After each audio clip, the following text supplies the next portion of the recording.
Football is known as the beautiful game. We constantly debate who's the best and the same names always come up.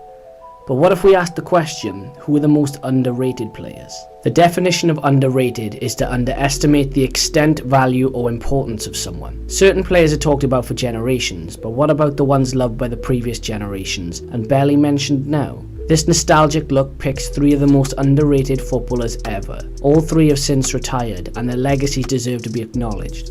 Pick number 1 is Alvaro Recoba. Easily one of the most underrated players to have ever played the game. El Chino was a magician. Recoba made his Inter debut on the same day as R9. He scored 2 goals in the last 10 minutes to help Inter win 2-1. He scored 53 goals in 175 games for Inter. This was at a time when Serie A was at its peak. Defenders like Nesta, Costa Curta, Maldini and the rest were absolutely formidable. His left foot could light up the darkest of nights. In 1999 he became the world's highest paid player with a wage of $4 million a year after tax, a number that was unheard of during that time. Maybe the reason he isn't talked about now is because he never made that push to be the world's greatest. Maybe that's why he's a forgotten genius.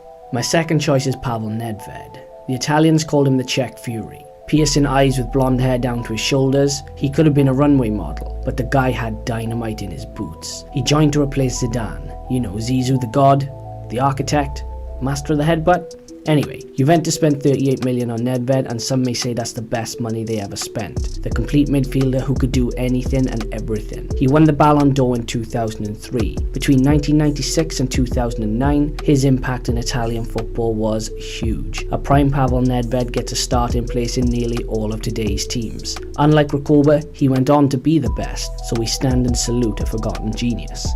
My third pick, and maybe my favourite overall, Jose Maria Gutierrez Hernandez, or known as Guti for short. He came out of the Real Madrid Academy and his natural talent was unrivaled. 15 seasons in the Real Madrid first team, 5 league titles and 3 Champions League titles. Guti could do things the Galacticos couldn't do. He made the difficult look easy and made impossible nothing. The master of the assist. He had the type of influence on Real Madrid that Sergio Ramos has now. In my eyes, he might be the most underrated ever. Many people call him vain, some people called him lazy, but everybody, and I mean everybody, was in awe of his talent. A true playmaker and definitely a forgotten genius. So those are my 3 picks. Let me know your 3 picks in the comments below. Like the video, subscribe to the channel. I've been Rory Spooner. See you in the next video, people.